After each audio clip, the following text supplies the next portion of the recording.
Hello everybody, it's Felipe Barros here, and our iPhones and iPads are these amazing tools. So here's some tips and tricks to help you get even more from these tools for your professional and your personal life. Let's go. Cool, so for our first tip, we're going to look at saving screenshots of a web page, but as a PDF.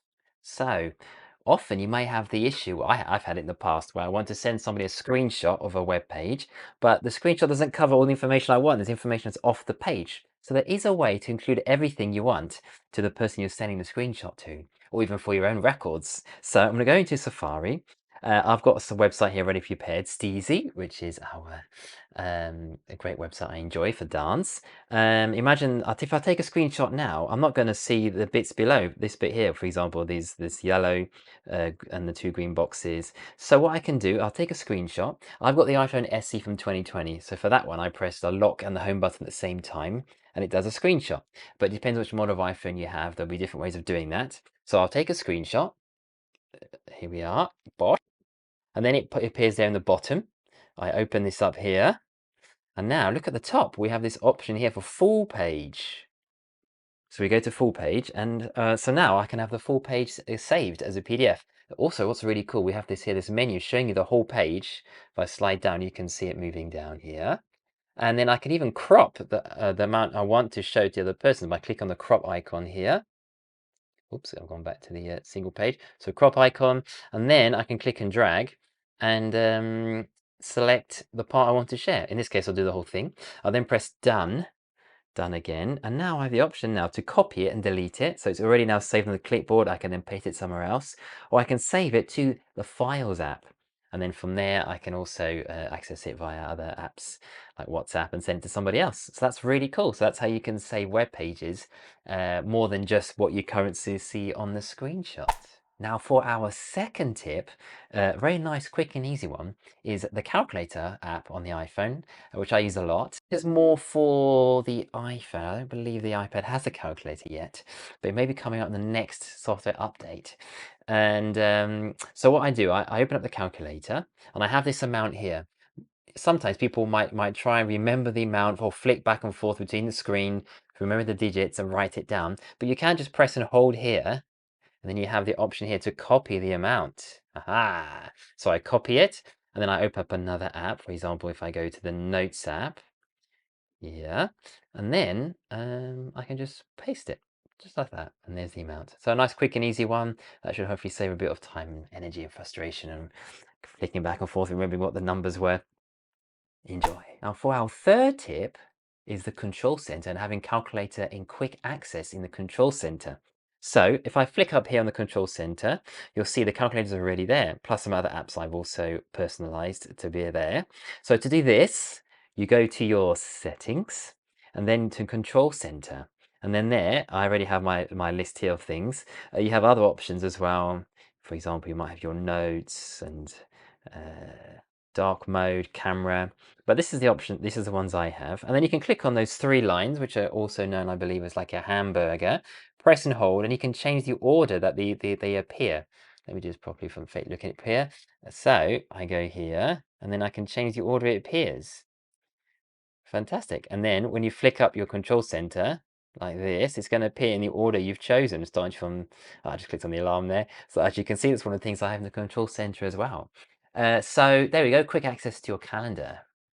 Saves a bit of time. Now for our fourth tip, what I like doing is having a favorite folders file in the folders app. So if I go to favorites, you'll see here I have lots of photos that I've marked as a favorite. You click on the heart icon on the photo. So if I go here, imagine this is that steezy screenshot I took a bit earlier. I can just press on the heart icon, put it down here, and now it appears in my favorites folder. That might be often I use it in a way for me to remind myself I need to, these are photos I might be planning to put this on my YouTube channel, or because I also have a dance YouTube channel, so lots of dance things here, or things I want to deal with later, so I'll put them in here. So it's like almost like for me it's a file like to deal with, to do, and there's all my favorites there. Quick, easy way to access things, your favorite photos. Number 5 in our tips is to have photo albums. I like to have photo albums, for example, thumbnail ideas or dance photos of me, or my favorite photos of myself. and so on. So you just open your Photos app, and here's examples of my albums, favorites, my favorite ones of me, casting ones I've done, or favorite Philippe photo, just in general. So then I take my favorite ones from dance photos, ideas for dance poses, inspirational ideas, and quotes, my voiceover, um, projects I've worked on. So there's loads of cool things there. That's an idea you might want to have. Now, to make an album, it's very easy, very easy. So you go to your albums page here, and you just click on that plus icon. Easy as that. So if I show you here, and you have the options here to make a new album. You've also got a new folder, a new shared album. So you can have folders with albums within the folders. You might have an album called Dance, and within the dance folder, you have all your different things. Or an album called Family, and then different folders within the family one. Mum, dad, brother, sister.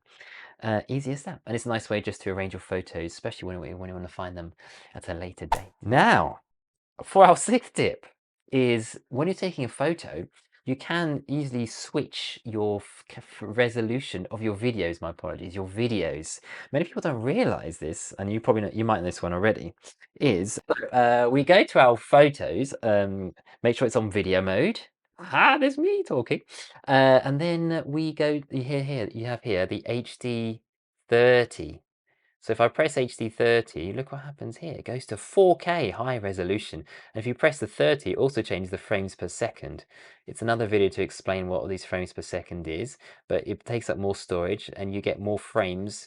In this case, you were in the previous case, you had 60 frames per second or 30 or 24. If I press the 4K and go to HD 30, you then go to 60 or 30. So there we are. Great way to switch between resolution. For some of my YouTube videos, I like to shoot in 4K on my iPhone, just to have that high quality, crispy resolution. So do take note, it does take up more storage, but if you want to have a video with higher quality, then you might want to go for 4K. And now for our seventh and final tip for today. It's the long press of shortcuts. And you can use this on the iPhone, the iPad.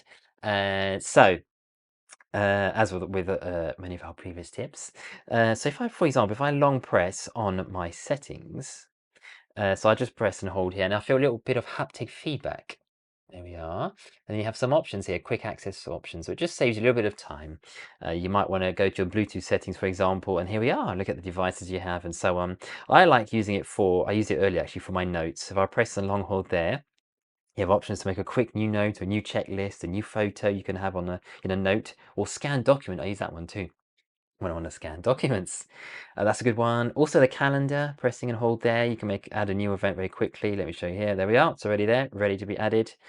And yeah, WhatsApp's a good one too. So if I go to WhatsApp and press and hold there, you can search for a conversation you've been in, or start a new chat, use the camera, and so on. So do make use of those shortcut menus. I think it can be just, make things a bit smoother in your flow. And so I hope these were useful tips and tricks for your iPhone and iPad. And yeah, they're going to help you in your personal and professional life and help you to maximize more your products. So in case you don't know, I'm Felipe Barros and I love tech. And I help people maximize their tech. I love Apple products and I used to work for the Apple Store in the UK. And if you enjoyed this video, I'd love to invite you to give this video a cheeky like and also to click on the subscribe button below and on the bell icon, and that will help you to get notified when videos are available. And I'm available for one-to-one or group help if you need any help to maximize your tech, including your Apple products. So if you're interested in more information, then do contact me. I'd like to wish you all a wonderful day. And don't forget to check out this video over here. Have a great day.